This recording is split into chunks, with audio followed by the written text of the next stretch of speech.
There are several reportedly haunted locations in the Philippines. Reports of such haunted locations are part of ghost lore, which is a form of folklore. Scattered among the beautiful attractions of Philippines are these terrifying haunts no sane person would ever venture into. But are you brave enough? Brace yourself for strange temperature shifts, unexplainable wails, and possibly a shadow of a white-veiled lady staring down at you. Here are some haunted places to visit in Luzon, Philippines. Number 1. Malacanang Palace. Yeah, the country's presidential home is said to be haunted by ghosts. And not just any other ghosts, ghosts of former presidents including Presidents Manuel Quezon, Manuel Rojas, and Ramon Magsaysay. Employees have also seen, among others, a woman dressed in black looking out a window through the Pasig River. Number 2. Hyena Pooler, San Ildefonso, Bulacan. Hyena Pooler was owned by the Illusorio family in the late 1920s. During the Japanese occupation, the two-story mansion was turned by the Japanese into a barracks and a place where comfort women were forced to work. Although it has been partially dismantled in 2014, the mansion remains as one of the most famous haunted places in the country because of its unfortunate history. Number 3. Manila City Hall. Employees say one shouldn't stay inside the City Hall beyond 6 p.m., because that's when the spirits start to show themselves. Add that to the fact that the building looks like a coffin with a cross on it when seen from above. Number 4. University of Santo Tomas. UST is one of the oldest universities in the Philippines with more than 400 years up their tab, so, naturally, it has seen a lot of history. Probably everyone who has ever studied or visited the university has their own story about supernatural encounters in this university, but the more popular ones include beheaded friars and a girl hanging from the ceiling in one of the campus comfort rooms. Number 5. Ozone Disco Club, Quezon City. On the night of March 18, 1996, the 50-square-meter disco club along Timog Avenue caught what was the worst fire in the Philippines, killing 160 students who were celebrating graduation. When the fire was finally put out, authorities saw the bodies along the corridor leading to the establishment's only exit. Ozone Disco was left abandoned since then, but residents in the area claim to hear party music coming from where the club used to stand and see figures that seem to be dancing during the night. Number 6. Baker Hall, University of the Philippines, Los Baños, Laguna. Named after the university's longest-serving College of Agriculture dean, Charles Fuller Baker, the building is now used by the College of Arts and Sciences. During World War II though, when the Japanese occupied UPLB, it served as an internment camp for American and Allied prisoners of war and civilians.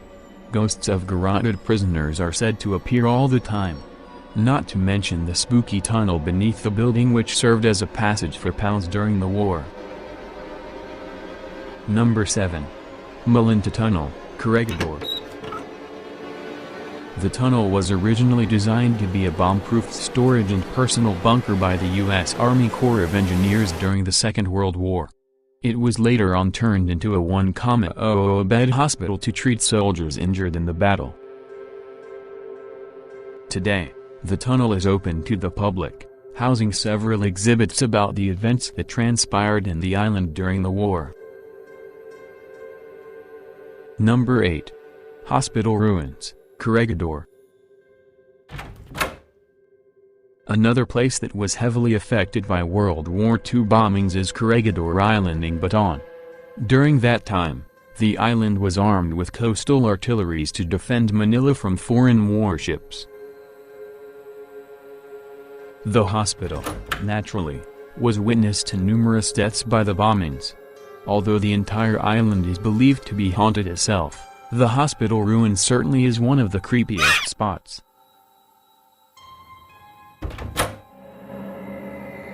Number 9. Fort Santiago, Intramuros, Manila.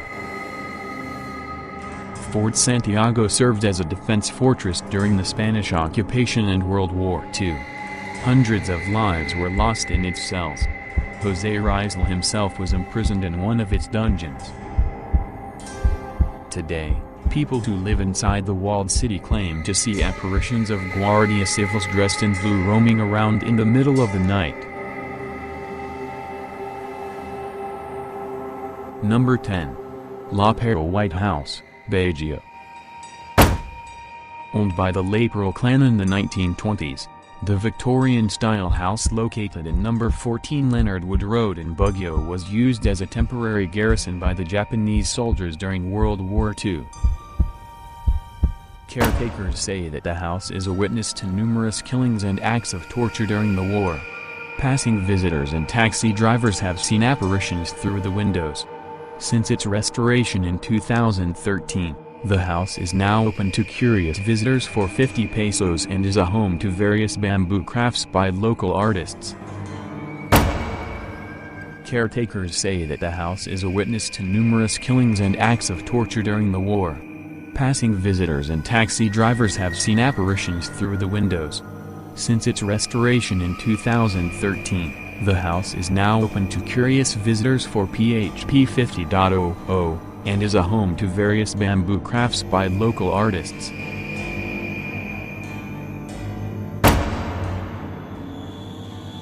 Number 11. Manila Film Center. On November 17, 1981, at around 3:00 a.m., the ceiling scaffolding of the film center, Imelda Marcos put a rush order on it to be built, collapsed, leading construction workers to fall into the still soft concrete below.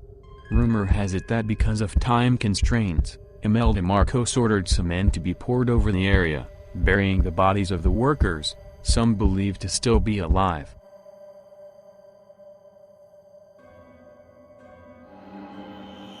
Number 12. Herrera Mansion, Quezon. The stone mansion in Quezon is believed to be the oldest house in the area. The house, designed in the 1920s by Thomas Mapool, is owned by a married couple, Isidro and Juliana Herrera. The house survived World War II, but it didn't emerge unharmed. To this day, locals claim to see headless Japanese soldiers and an elderly couple dressed in white roaming around the mansion.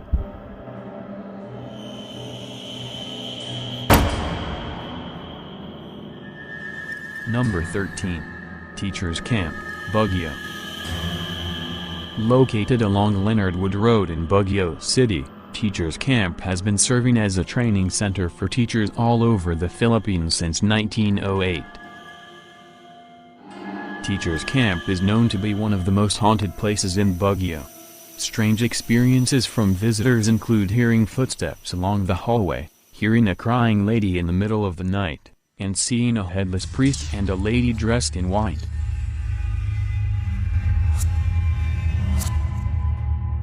Number 14. Diplomat Hotel, Baguio.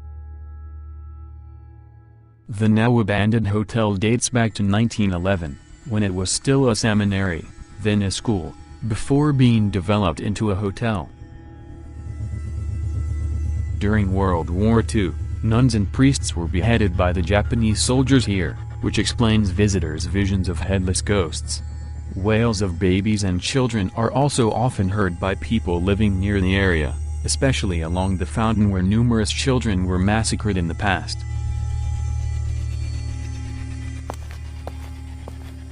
Number 15. Clark Air Base Hospital, Pampanga.